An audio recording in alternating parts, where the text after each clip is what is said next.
All right, so we're going to begin today talking about the trig functions of acute angles. So we're going to talk about the first thing is trig function definitions. All right.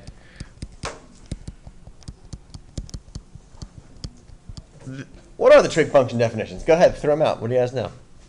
Sine. Sine. Give me another one. Cosine. Cosine. Give me another one. Tangent. Give me another one. Opposite, adjacent. No. No, that's not it either. We got, you named three. Sine, cosine, tangent. Cosecant. Give me another one. Secant. Give me another one. Cotangent. Okay. Okay, so that's it, right? Why are there six? Because there's 6 radians. No. Why are there six? Because it's 1 less than 7. Because it's 1 less than 7. That has nothing to do with but Because 6, 7, no, never mind. because 7, 8, 9, that's a funny joke. Okay. All right. So look, we have some knowledge. We have some knowledge of these words that we use: sine, cosine, tangent. These are all trig functions. That's true. But why are there 6? Where do they come from? What do they mean? We're going to talk about that right now. So we're going to deepen. There's 6 what? Deepen your understanding. You got it. There's 3 angles and then 3 sides. Okay. Yes. All the trig functions have something to do with this very simple picture Wait, I was right? of a right triangle. All right? Was I right? Kind of. Yeah, you're on the right track. Okay. I was Now, this triangle right here is a right triangle. How do I know it's a right triangle? because it has a little Because it has a little box indicating it's a right triangle. Now, there are 2 other angles. The 2 other angles are acute angles because they have to sum to 90 degrees, so each one of them has to be less than 90, therefore they're being acute. Okay. That being said, this story begins from the perspective from that particular angle that I'm talking about, from the acute angle. There's another angle up in the top right-hand corner, but I'm not talking about that one right now. All right? I'm talking about the other one. There are 3 sides to this triangle. There is a famous name for one of the sides that we already know. What is that name? The hypotenuse. Very good. And I know that it goes here. How do I know that it goes there? It's the longest side, and of course, it is the side opposite the right angle. The box points to it. I like that. I like that little phrase. Okay, now that leaves 2 other legs of the triangle to be defined. adjacent. One of them is the adjacent. One of them is the opposite. But how do you know which one is which? Opposite is away from the other. Okay, the answer is it depends on the angle that we're talking about. So if I'm talking about that angle there that I've highlighted for you in green, then the side that is opposite the angle is going to be called the opposite side. I abbreviate it as OPP. That leaves the other one to be the adjacent side. Notice how the story would switch if I was talking about this blue angle up here. Which side would be the opposite side of the blue angle? Yeah, the one that's labeled right now currently as adjacent. So it depends on what side or what angle you're talking about. So that's the first thing that we have to understand, okay? All right, now take a look at this. I have exactly 3 sides. I have opposite, I have hypotenuse, and I have adjacent, okay? There are exactly 6 ratios I could write amongst the sides of an acute right triangle. Therefore, there are exactly 6 trig functions as defined by those ratios. That's why there's 6. Are you going to clear that up? Because I don't really understand. Yeah, I'm going to clear it up for you, okay? Let me give you an example of one ratio, okay? If I color this in yellow, okay, and I color this one in blue, and I color the other one in, will green work? Yeah, this green over here, okay? All right, and I'll take that green away just to not be confused. Look. One ratio I could write is yellow over blue, right? That's a ratio I could write, yellow over blue. I could also write blue over yellow. I could also write yellow over green, green over yellow. I could write green over blue and blue over green. Those are my 6 ratios that I could find. No more than 6, no less. You see it? So we give names to each of those ratios. So here we go. This is where the 6 trig functions come into play. We're going to write this down. Whenever you're talking about the 6 trig functions, we're going to write them in this order. Okay? They are sine. The abbreviation for sine is SIN. Please do not say sin theta. That's not what that says. Okay? We're going to say sine theta. The sine of theta is defined as the ratio of the opposite side to the hypotenuse. All right? So whenever we're taking a ratio of a right triangle of the opposite side to the hypotenuse, we're talking about the sine of that angle. All right? So a sine is nothing more than a ratio. In fact, all of these trig functions are nothing more than ratios. Okay? Now, we can also do cosine. The cosine, the abbreviation for cosine is COS. Please do not say cos. All right? That says cosine. The definition for cosine is adjacent. Adjacent to hypotenuse. All right? And then we have tangent. Opposite. The abbreviation for tangent is TAN. You can actually say tan theta. That one's okay. So the tangent of theta is defined as the opposite side to the adjacent side. All right, so there's my top three. Those are my top three. I also have a bottom three. I want you to write them in this order on top of each other. So below tangent, write COT, theta. That stands for the cotangent of theta. Okay.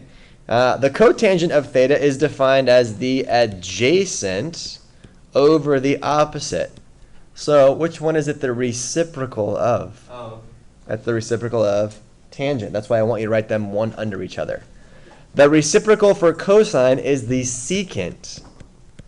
So the secant of my angle theta is defined as the hypotenuse over the adjacent.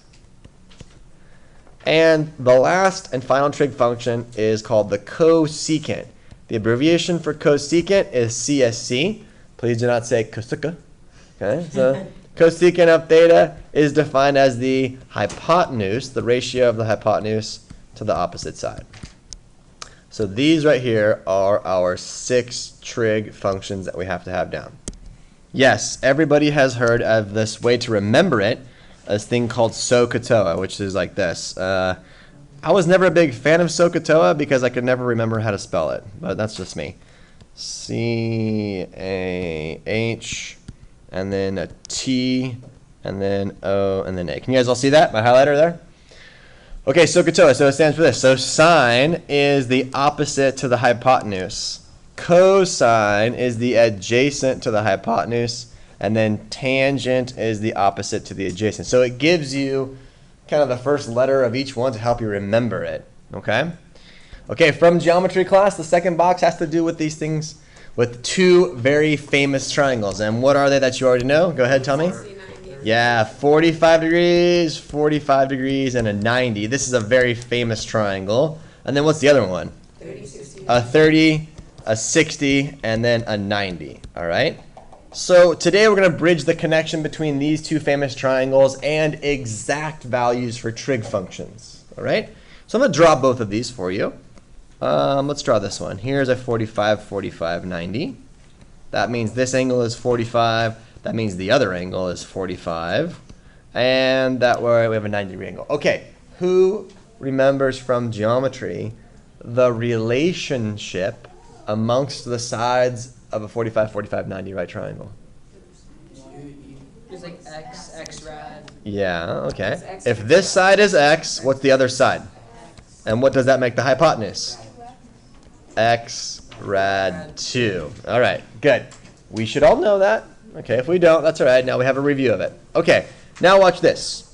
I am interested in now the exact value for the sine of 45 degrees.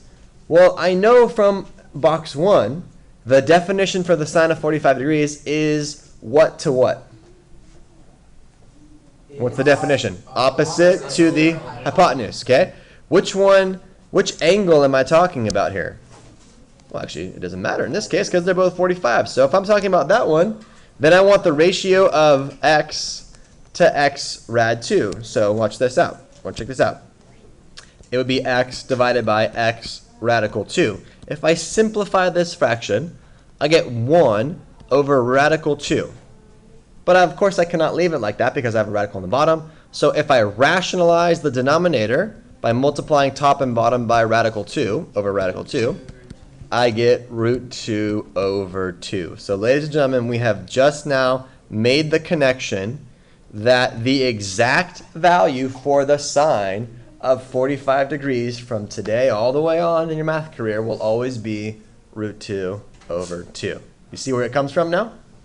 It's pretty cool, right? Okay, good. Let's do let me shrink this down a little bit. Let's do the cosine of 45 degrees. All right, the cosine of 45 degrees, well, shoot, it's the same exact thing, right? X over x radical 2, which is just 1 over radical 2, and then let me simplify by rationalizing my denominator, and I get the exact same thing, rad 2 over 2. So both sine and cosine for 45 degrees will always be a value of root 2 over 2, and here is basically the development of it and why that is true. Are you guys picking this up? Okay, let's do one more. Let's do the tangent of 45 degrees. Yeah, the tangent of 45 degrees is going to be the opposite to the adjacent. Well, shoot, that's just a value of 1. So no matter what, the tangent of 45 degrees is a value of 1. So what if I asked you for this? I said, hey, what's the sine of pi over 4? What's the value? What's the exact value for the sine of pi over 4, everyone? 32. Root 2 over 2. What's the cosine of pi over 4? Root 2 over 2. What's the tangent of pi over 4? Okay, now, what is the secant of 45 degrees? 2 over rad 2. Oh, What's the secant of 45 degrees? 4 over root Rad 2. 4. It's just radical 2. Oh, yeah. That's Okay, it's just radical 2 because I'm asking you for the secant. The secant, remember, look where it is, right? The secant is the reciprocal of cosine. Okay? So here, if I know the cosine is 1 over radical 2, then the secant must be the reciprocal, which would be radical 2 over 1, or just radical 2. Okay? Let's follow. You did not see that? Okay, you didn't see that. Here we go. Why did you pick the one in the middle? I'm just randomly asking questions. Right? The secant of 45 degrees is equal to 1 over the cosine of 45 degrees. It's the reciprocal, right? Which is 1 over radical 2, which is equal to just radical 2. Okay, yeah, but look, this value is the same as that value. One's just in a different form, right? The one I've highlighted in green is easier to take a reciprocal of. Pretty cool, right? A lot of people don't see that. They get all confused. They look at this one. Well, just look at the one highlighted in green. It's easier. Okay, let's follow that up. I want the cosecant of 45 degrees. Everybody, what's it going to be? Rad 2. It's also just going to be radical 2. Very good. And heck, let's do this one. What's the cotangent of 45 degrees? 1. It's also a value of 1 because the reciprocal of 1 is just 1. So once you know one of them, right, in terms of top and bottom here, you always know the reciprocal. You can always get the reciprocal. Does that make sense? What I've done so far? Cool. There we go. All right.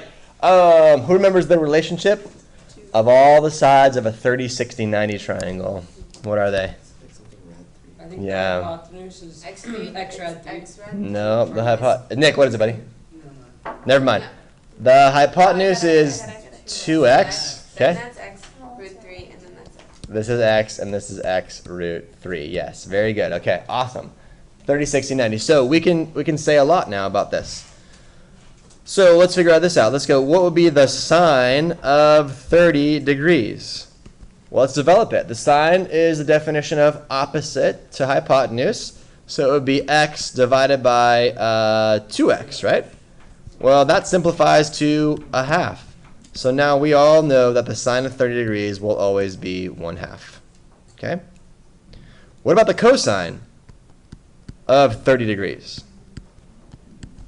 Well, the cosine of 30 degrees is defined as the adjacent side, which in this case would be x radical 3, divided by the hypotenuse, which would be 2x. X is canceled out, leaving us with a radical 3 over 2. So now I know the cosine of 30 degrees is always going to be a rad 3 over 2. All right, let's take it one step further. Let me make this a little smaller so we can see. I'll move this over. Let's do the tangent of 30 degrees. Well, tangent of 30 degrees is defined as opposite side to the adjacent side. So that's going to be a length of x over a length of x radical 3, which gives me 1 over radical 3, which we can't leave in this form. So we rationalize the denominator and we get radical 3 over 3. So the tangent of 30 degrees, oops, is over here, radical 3 over 3. So this is the development for all the exact values for 30 degrees. We just did 45. Last one we're going to do is 60 degrees. So I'll do it in a different color for you, okay? So here we go. What would be the sine of 60 degrees? Now, yeah, notice I'm looking at this angle up here for 60 degrees. The opposite side would be x radical 3. The hypotenuse stays the same. So that's x radical 3 divided by 2x, which is radical 3 over 2. So sine 60 is radical 3 over 2. Yeah, notice that the sine of 60 is the exact same thing as the cosine there because they add to 90. They are co-functions. Very good. We're getting to that. Okay, give me the cosine of 60 degrees. It's just going to be 1/2, right? All right, good. 1/2. And then lastly, give me the tangent of 60 degrees. It's just radical 3. Okay? Radical 3. There we go. So we have all exact trig functions for 30 degrees, 60 degrees, and 45 degrees. What's that? Well, you tell me. All right, let me ask you this. Okay? If the sine of 60 degrees is radical 3 over 2, what is the cosecant of 60 degrees? It would be 2 over radical 3, but we can't leave it like that, so multiply top and bottom by what? Rad 3 over rad 3, and that gives us 2 rad 3 over 3. See that? So once you know one of them, you can always find the reciprocal just by flipping it over and rationalizing the denominator. Okay, here's an example for us for the third box. If the sine of theta is equal to 5/6, let's find all 6 trig functions. I would recommend starting off by drawing a picture to give yourself a visual. All right? I know, I'm going to call this angle theta. Well, what do I know about this angle theta? I know that its ratio of sides is 5 to 6 if I'm talking about the sine. So where does the 5 have to go in the triangle? Opposite, right? The 5 has to be the opposite side, so it must go there. How do you know that's the angle itself? Okay, it doesn't matter, right? Because what if I had drawn it like this? What if I had drawn this angle here? Where would the 5 have to go? Down there. It'd have to go here, right? So as long as it doesn't matter, as long as you draw the hypotenuse, keep the hypotenuse the same, right? It doesn't matter if I'm talking about the acute angle to the left or to the right. It doesn't matter. In this case, I'm just going to put it back over here because it's customary. Most people put it down here. Okay, that's a 5. Where does the 6 have to go? Up there. Up there. Where does up there mean? Be more specific. On the hypotenuse. Very good. Because after all, you guys, right, the definition for sine is the opposite side. That's where the 5 goes. The 6 is the hypotenuse. So opposite over hypotenuse is the definition for sine. That's how I knew the 6 had to be the hypotenuse and the 5 had to be the opposite side. Does that make sense? Okay, good. So going back to full blown here. So what does that make this side? 5 square root of 3. Huh? The 3, 5, 6. It's not a 30, 60, 90. I don't know anything about that, right? It's definitely not. I can use the Pythagorean theorem. Very good. So this side happens to be the square root of 11 when you actually do it. Okay? Square root of 11. I always put a circle around that one to remind myself that that's the one that I find using the Pythagorean theorem. Okay. So what's the question asking of me? It's asking me for all the 6 trig functions. Well, sine theta was given to me as 5/6. So that means that the cosecant of theta, is what, you guys? 6/5. Very good. The cosine of theta is defined as the adjacent over hypotenuse, so that must be radical 11 over 6. That means the secant of theta is 6 over radical 11, but I need to rationalize the denominator. So that's going to give me 6 rad 11 over 11. You guys go with that part? Okay, I'm going to string it down a little bit and move it over. And then the tangent of theta is going to be the opposite side to the adjacent side. So that's going to be 5 over root 11, but of course we don't leave it like this. We rationalize the denominator, which gives me 5 root 11 over 11. And then the cotangent of theta is going to be the reciprocal. I'm going to choose to look here, make my life a little easier, and give me root 11 over 5. And I have found all 6 trig functions. The cosecant of theta is 11.9 over 7.2. Find all 6 of the other, or I should just say find all 6 trig functions, because I already gave you one of them. Okay, is that what you guys got? Yeah. Same thing I got? Okay, yeah, you can leave them as a fraction, or you could just take the calculator and figure out what those decimals are and round the 2 decimal places. Whatever the book wants you to do. All right, ladies and gentlemen, the last box that we're going to talk about today, please take your calculators out, and let's investigate a little bit here. Look at my calculator screen that I have here up on the board. Notice I've input the sine of 90 twice. Why has it given me 2 separate answers? There's radian mode and there's another one. Very good. You're absolutely right. One of them is radian mode, and one of them is degree mode. Okay? Most scientific calculators have 2 different modes to measure angles in, because after all, there are 2 different modes to measure angles in. You have to know which mode you're in, and you have to know which mode to use. Okay? So, if you have this particular version of the calculator, the TI-84 Plus, it's nice enough to tell you what mode you're in, because look, my little hand is pointing to I'm in radian mode. Oh, that's very nice, okay? If you do not have this particular version of the calculator, you can always check 2 ways to see what mode you're in. Most of them, if you just click sine 90, sine 90 degrees will always be a value of 1. So if it is not 1 in this case, that's a hint that tells you you're not in degree mode.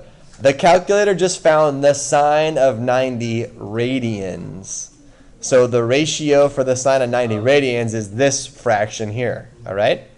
The way you change modes is by clicking the mode button, which is just to the right of the second button.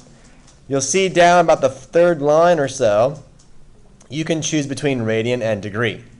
So depending on what mode you're in, or that will give you the right answer, okay? So as an example, if I wanted to figure out the sine of 14 degrees, what mode should I be in? Degree. I should be in degree mode, because I'm asking the calculator to calculate the sine of what? The sine of 14 degrees. So I should be in a degree mode. So I would change my calculator back from radian over to degree and push enter. How do you get there? Right, from pushing the mode button right here. Okay, and then go down. So if I wanted the sine of 14 degrees, now I know I'm in the right mode, because look up here, my little symbol has changed to degree, and then I would just plug in a 14, and then I push enter, and my calculator would tell me that is the ratio between the opposite side and the hypotenuse for any triangle with an angle of 14 degrees. That's what that means right there. Okay? So, also, let's talk about exact value versus approximation, okay? I'm in degree mode, right? If I want the sine of 30 degrees, okay, notice that's going to give me 0.5. That one's not so bad because it's just a half. But if I want the sine of, say, 60 degrees, okay, it gives me this approximation. Well, 60 degrees is one of those special angles, right? So we should always represent that as rad 3 over 2. And notice, if I actually ask the calculator for radical 3 over 2, it's going to give me this exact decimal right there. Okay? So when you are asked to find an exact value, they're talking about the representation of rad 3 over 2, or 1/2, or rad 2 over 2, something like that. No, not a fraction thing, right? If I go math frac, right, it doesn't give me anything, right? It doesn't give me anything like that, right? So you have to know for any special angle like 30, 45, 60, 90, we're always going to use exact values and not approximate values. An approximate value is the decimal. The exact value is this rad 3 over 2. And that's pretty much it. That'll get you through everything for the first day. All right?